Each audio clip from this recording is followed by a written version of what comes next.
Hey guys, so yeah, we're just gonna be giving our thoughts on Wonder Woman. We don't know how long this is gonna take, probably around 40 minutes maybe. And yeah, so why don't you introduce yourself? People know who I am. Hey everyone, I'm Colton, a guy that sometimes occasionally appears on Navi's work and in Navi's reviews or hangouts, and sometimes I we collaborate on a few other reviews on my channel, on my YouTube channel, Hutsuki 2012, and I'm the editor behind the Mediocrity Awards, all three versions of them, And all Canine three Catastrophe. shows. What'd you say, Avi? And Canine Catastrophe. Oh yeah, one One and and two. two. Yeah, so before we start, I want to make a little disclaimer. I was watching interviews and stuff, and most people have been pronouncing Gal Gadot wrong. It's actually more the T is pronounced. It's more like Gal Gadot, something like that. So yeah, so that's how I'll be pronouncing it.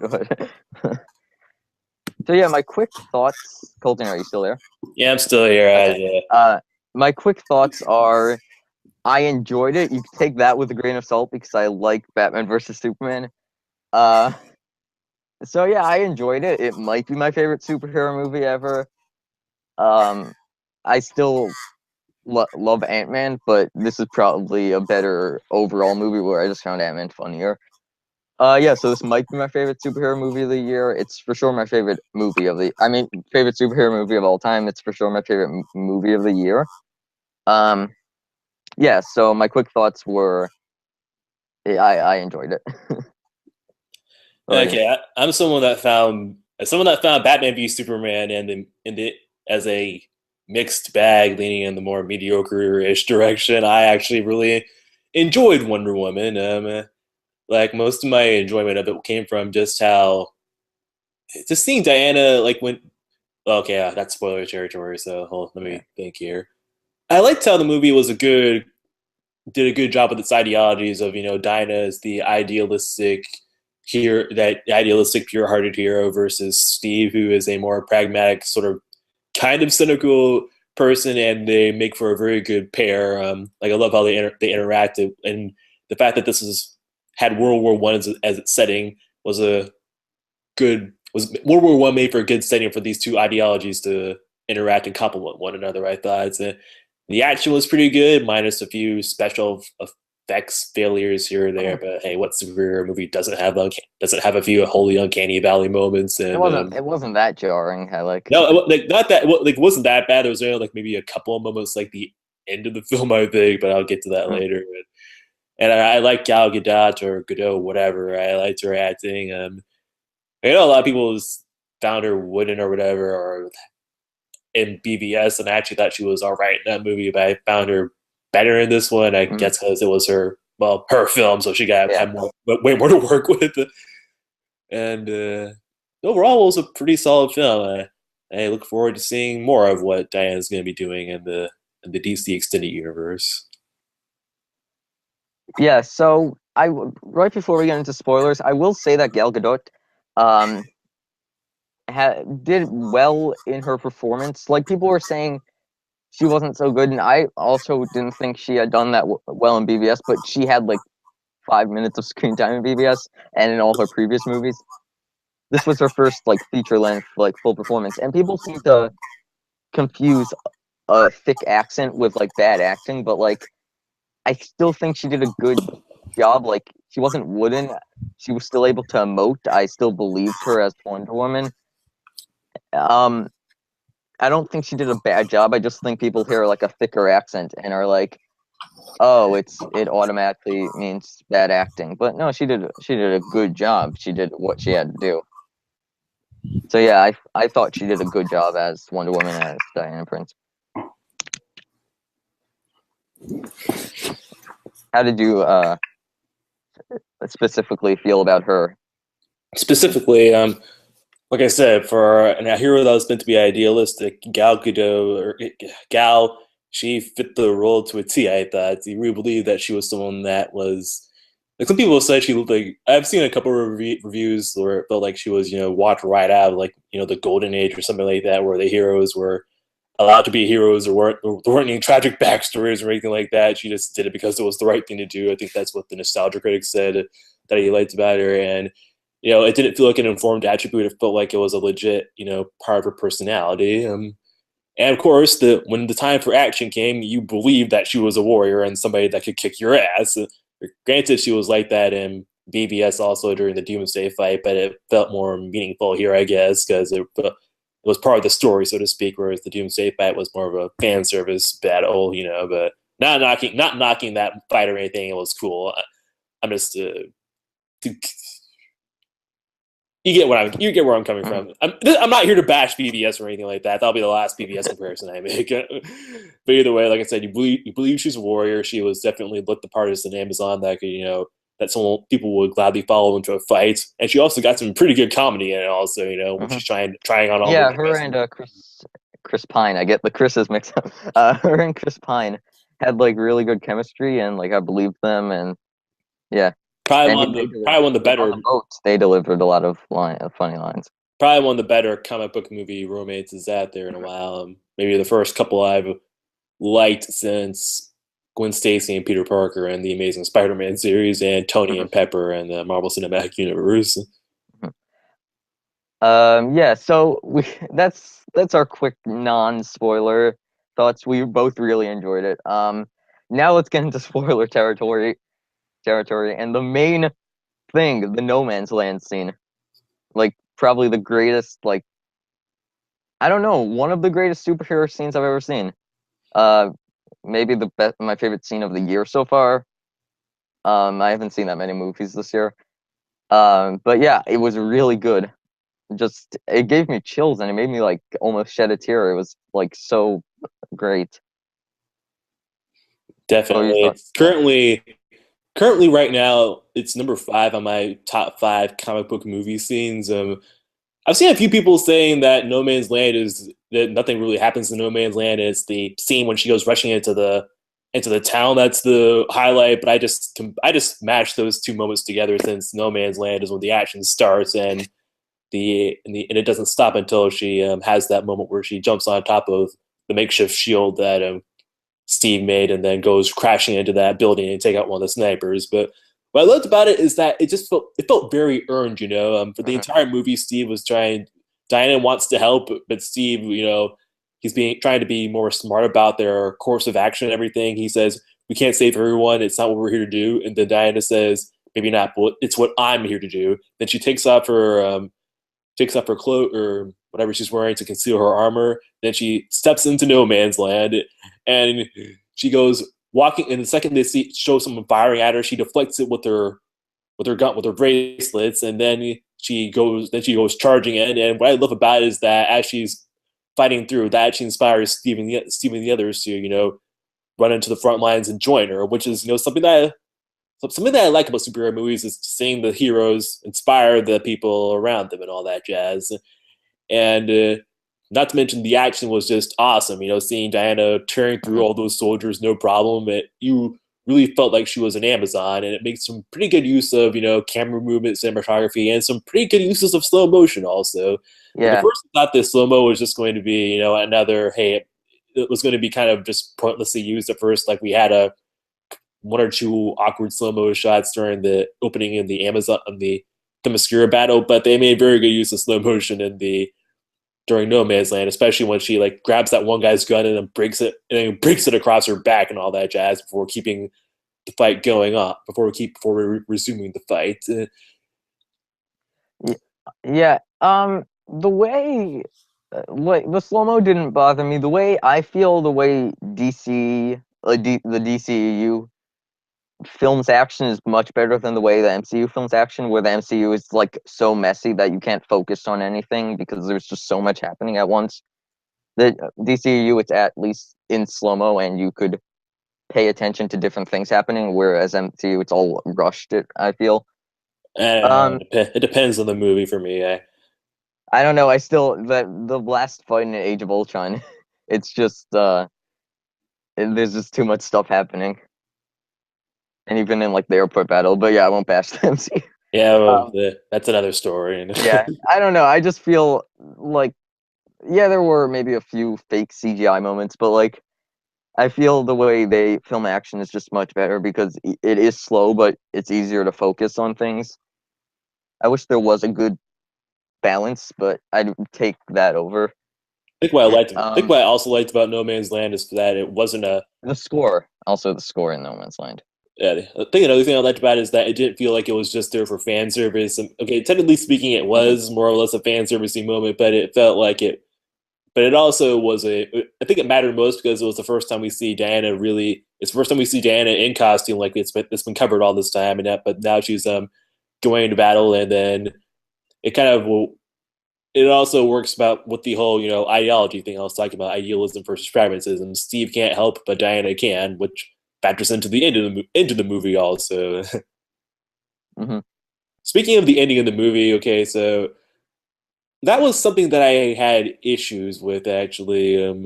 In that air for air, okay, yeah, we're still in spoiler territory. I Yeah, didn't we're like we're that gonna be in Ares was. spoilers now. We are, yeah. Yeah, I didn't like that Ares actually was there. The entire film, I was like, I was expecting him to go on that Ares has been dead all this time. It's just the evil of men that is the evil of men that Dan is witnessing. It's all on them and everything like that. And I really liked how Steve said, "I wish there was one person we can blame for this war, but it's not how it works."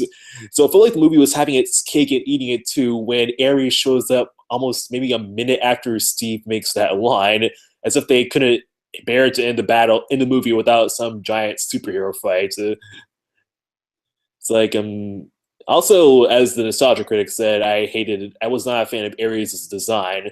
Like I first don't he's know. I don't think I wasn't really that distracted by it either. I don't know. it's not it's not terrible, but when he formed his armor, I was expecting him to have a more godlike face or something. Otherwise, we Yeah. were just watching Diana fighting an old man, and well, that's Hmm. not what you expect when you see two gods clashing and all that jazz. There, I heard a complaint, and I guess I understand where it's like the uh the final fight seems very generic, and I'm like, yeah, I guess it's generic, but that doesn't necessarily mean bad. Like I was thinking, yeah, it does kind of feel like the ending to like Iron Man or something, just like, oh, he builds a bigger suit, and it's like that seems how a lot of superhero movies end. Yeah, I guess it might be generic, but like I don't know, I don't think that means it's bad. I guess, like I said, it just felt kind of a cop out. I mean, granted, Ares did say that he didn't make anyone do the bad things or whatever. That's still in humans' nature to destroy each other or something. But at the same time, he was still, influencing things and whatnot to make the war even worse, which just felt kind of odd. I don't know. I was expecting this to be the reason why Diana was the jaded warrior she was in BVS, because she not only had to accept the reality that humans suck, but she also lost the man she loved at the exact same time. But instead, things kind of just work out for the best. Well, except for the whole fact that Steve is dead. Yeah. Yeah, I'm trying to like there's not really I'm happy that there's finally a good female superhero movie because like I think they've all been bad.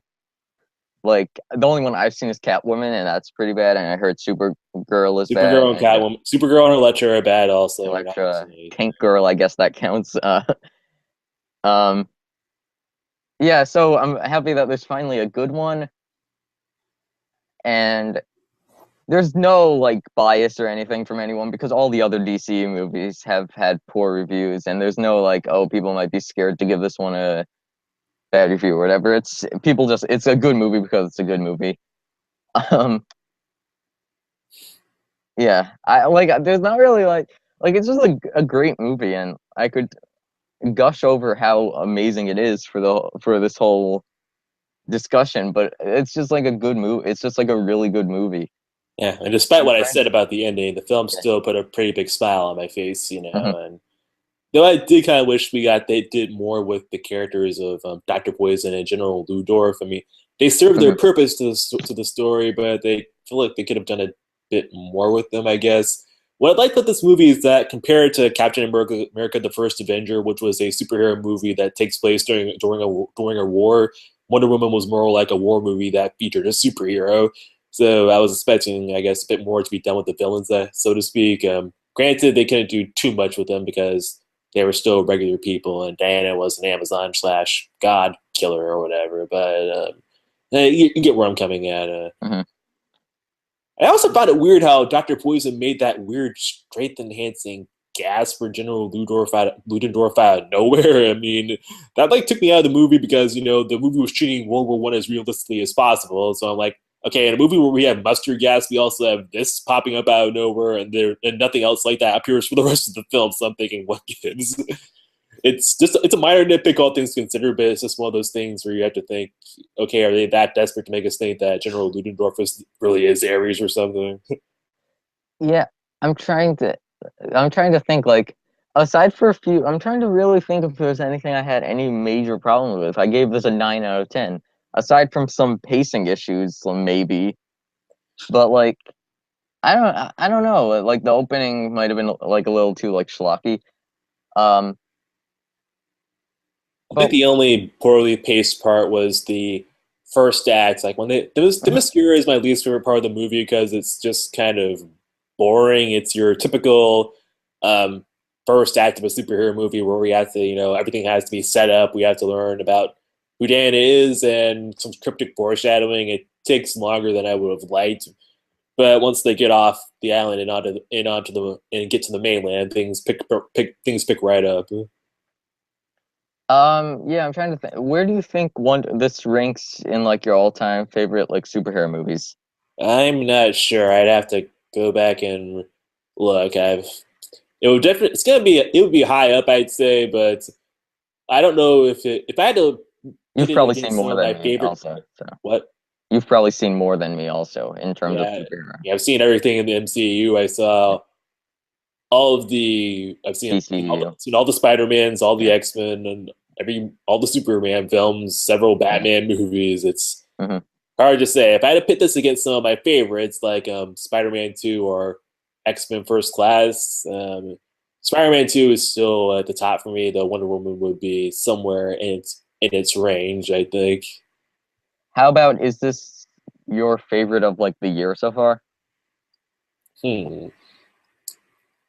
Yeah, I'd say so. Or it's either my favorite or it's a tie between it and Logan. I'm Hmm. not sure. I Like I've haven't only seen seen a few Logan, films of all the so only yeah. movies I've seen this year so far are Logan, Beauty and the Beast, Power Rangers, Get Out, Wonder Woman, and just recently Transformers: The Last Night. You know what else you saw that you completely missed because it's so forgettable? Guardians. Damn it! Can't believe I That forgot. gosh, I don't even like. I barely like that movie. I like it, but it's like I don't know why I keep. I don't know why how I could have forgotten about it. I mean, it's not I'm terrible, but just so exhausted at the end. They're the same running the time. They're first both about 2 hours 20 minutes. the funny Guardians thing and is that I watched something Guardians of the Galaxy related earlier today, and then it's kind of sad that I remember Transformers: The Last Night over Guardians of the Galaxy well, you Volume. saw that like Well, I saw that like just yesterday, and yeah. oh yeah, I saw the Fast and the Furious 8 also. Yeah, I'm just seeing something. So yeah, Guardians 2 and Wonder Woman are like the same running time, and one burnt me out. And I don't know. It might be because Wonder Woman was Guardians of the Galaxy Volume 2 was kind of all over the place Wonder Woman's regarding its longer structure. actually. Like we were following several storylines, whereas Wonder Woman was largely more focused. So I guess it Yeah. allowed the pacing to feel a bit more natural like I said, once they're off the island. I don't know. Mhm. Guardians of the Galaxy Volume 2 is another story.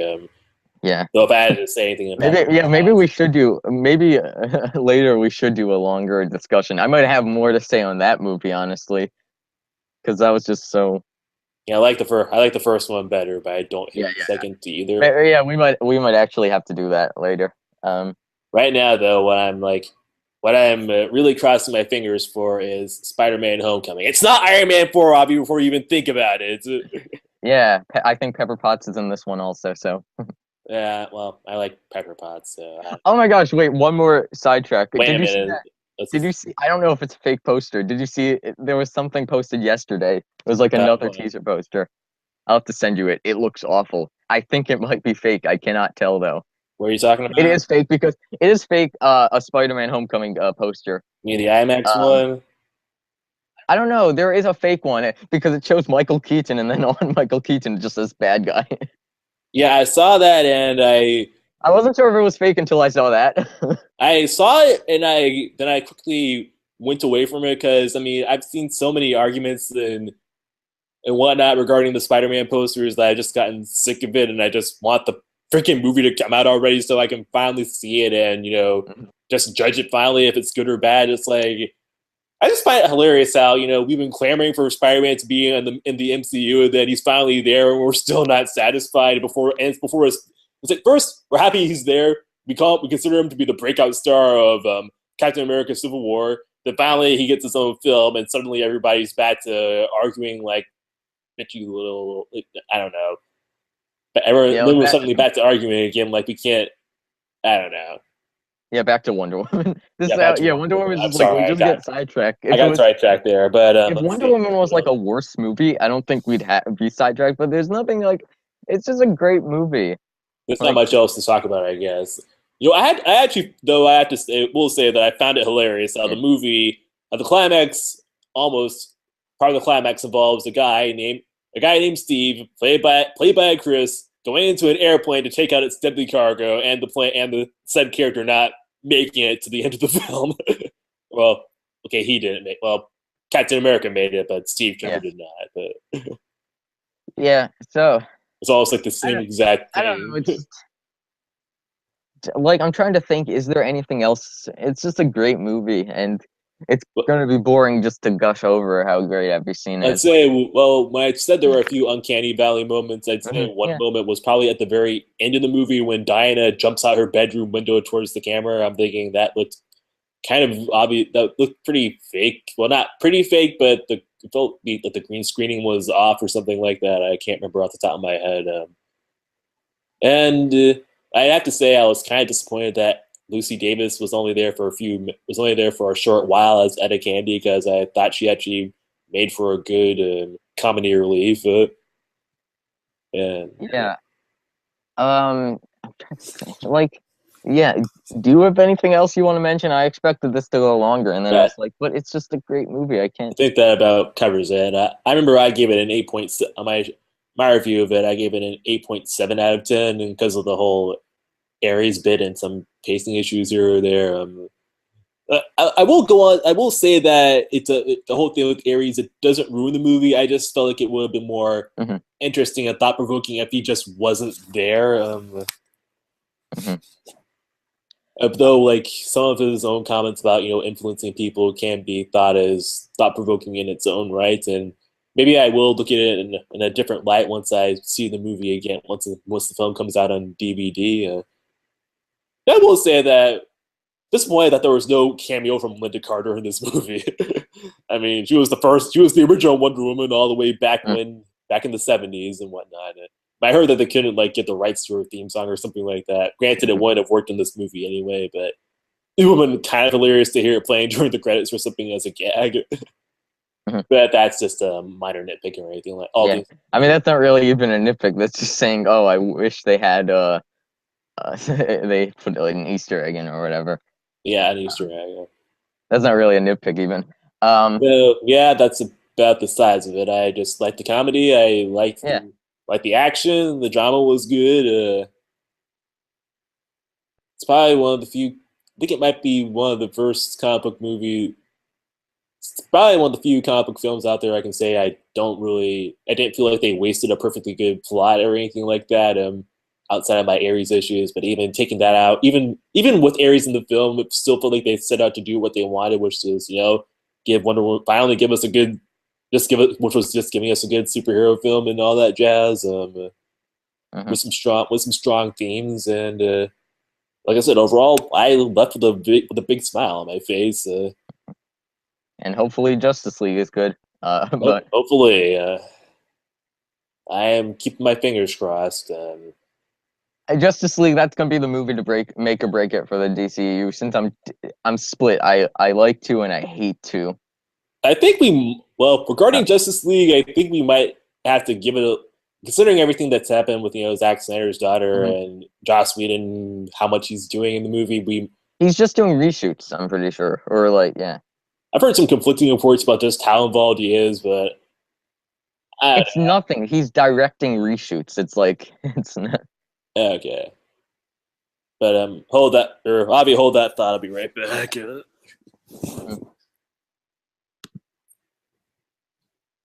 Yeah, so I'll just talk myself. Yeah, he's directing reshoots, so it's probably gonna be that Snyder gets credited, and I don't know, maybe Whedon gets. I don't even think it's a co-director. Um, yeah, so Snyder probably gets credited. Whedon gets not even a co-directing thing. Maybe I don't even know his name. So I was saying that. So Snyder's going to get credited for directing Justice League. I don't know what Whedon's not going to get a co-director thing even. He's just going to maybe something at the way end, like additional reshoots. I don't know if he's even going to get a credit. It'll be funny to see. It'll be funny to watch this movie and just to see like what moments are distinctly Snyder and what moments are like, yep, that was Yep, that was probably Joss Whedon. I thought Joss Yeah, Whedon's a bad director or Joss anything. Whedon He's has kind awesome. of taken a downfall, like with all his stuff he says on Twitter and stuff, and people hate him now. I Uh, still like the guy. yeah. Well, I mean, I like Age of Ultron, so Yeah. yeah. So Um, that's, hoping I that guess. Wonder Woman continues to be awesome in Justice Mhm. League and going off the trailers, it looks like it. Like one of my favorite shots from the trailer is at the very end where she Cyborg and what's his name Aquaman are in the shot together, and she's like, "Shall we?" before the action starts. Can't go. It's like she's feels like she's taking up a leadership position in this movie, and just pretty weird because first it looked like Batman was going to be the one calling it. First it starts with Superman, then it looks like Batman's going to be calling the shots. Now suddenly it seems like Wonder Woman is their breakout star. Which, Mhm. to be honest, I will be glad if Wonder Woman actually does become the breakout star of the DCEU, just because of the fact that normally people are just to keep this franchise becoming Batman and his Super Friends. Mhm. But hold that thought again. Yeah, that's about. I mean, that's kind of about it. So yeah, we really liked it. Um, yeah, Okay, I think I can't think of any other things to yeah, get. that's about it. That's about it. I will say that this is gonna sound stupid, but I expected there to be some sort of twist regarding Ares and all that jazz. And at first, I thought, I wonder if they're gonna reveal that Doctor Poison is Ares. And then later in the movie, I thought, wait, that wouldn't make any sense. Ares is a guy. And I was thinking, I don't know, I'm thinking, hey, female superhero, that means she has to have a female villain, right? I'm thinking, wow, that's pretty sexist, Colton. I mean, I think they're gonna do that in the sequel. Just what villains they could explore. I don't know who The only people are villain, saying, but the only person in Wonder Woman's rogues gallery that I'm aware of is Cheetah, to be honest, and that's only because I think that's that people are saying they want Charlize Theron to play Cheetah. That's what I was hearing. So Charlize Theron, or Throne, or how do you pronounce her last name? I don't know. That's not as. I'll have to look that one up also. That'd Uh, be pretty cool to see her in a mhm. DC film. Hopefully, she'll give Yeah. a if she ever does show up in one. Hopefully, she gives a better performance than she did in the Fast and the Furious Eight. Yep, I haven't seen that. It's the absurdity you've come to expect from the series. Yeah, I haven't seen any. I don't. Seems like a waste of time. It's better than that franchise is better than it should. Well, once they reached the fifth film, I'd have to say that franchise is better than it has any right to be. Though they need to, cut it out at this point. Go out on a high note. Stop making more films, especially since on their Wasn't stars. Furious 7 the last ride, or was that It was until well. you I drive think the last show was this them referencing the fact that for since Paul Walker? that Paul Walker is dead, so it's gonna be the last time we'll see his character in the franchise. Though his character didn't die in the seventh movie either. So who knows if someone's greedy enough, they can always do some sort of digital cameo if they want. I don't Hmm. know. Yeah, they should But have just again, I ended can it see there. Vin Diesel rebelling against that since he and Paul Walker were good friends and everything. But so we'll see. But I felt like they should have ended with seven since it was Brian's story to begin with. Yeah. Okay. But Off that's another topic. story. That's another story. Yeah. So yeah, We we've that's gotten about off. it. Well, then I get considering that we've said all we need to. It's like I Yeah. can't exactly blame it for us going off topic. Yeah. I have to laugh So though at how I was on one Facebook group that posted a link about people saying that regarding Wonder Woman being a big hit, and then they brought up Ghostbusters, not yeah. failing because of sexism and all that jazz. And I said, no, that, and I made my comment was, no, that movie failed because Sony sabotaged themselves. Yeah. Um. Well, Sony just thinks at everything. um. Here's hoping that they didn't sabotage Spider-Man, or I will never forgive them. Yeah. So that's about it on Wonder Woman. We both liked it. We both Bye. liked it, and we Yeah. can't wait to see what else she brings to the table in Hmm. the DCEU. Hmm. Okay. So, do you have That anything to plug? what? Do you have anything to plug? Like your channels? Okay, if you want to see any of my movie reviews, short and to the point reviews where I review movies in 5 minutes or less or your money back, go to the YouTube channel Hunt CD 2012. I'm reviewing Transformers the last night in about a week or two, and then it's Spider-Man Homecoming. And as I've said in a few Facebook posts, if that movie lets me down, I'm taking my ultimate guide of Spider-Man and setting the thing on fire. I don't know. Only about half of the Spider-Man movies are good. So, Well, yeah, I mean, well, I didn't like the Amazing Spider-Man 2 that much, and the less said about Spider-Man 3, the better. But I don't yeah. know. If there's one thing the MCU is good at, it's how they handle their characters. So I'm hoping they continue the trend. And because if they let me down, I am renouncing my faith in that franchise. It'll probably be fine. I'm keeping a good thought. I can't wait to Okay. see what's going to happen when the Rotten Tomato score comes up, and like it's like people are always like Rotten Tomatoes sucks, but only it's like people are always like Rotten Tomatoes only matters if it's the score you want it to be or something like that. And so I can't wait to see people like saying that Marvel is paying off critics again if it has a good score, or saying "Ha, Marvel, you suck now," but score isn't good. Hmm. But that's Yeah. another Yeah. story. Screw it. So yeah, That's we liked Wonder that Woman. about wraps it up. Yeah. So bye. We liked it. Bye. We'll see you next time.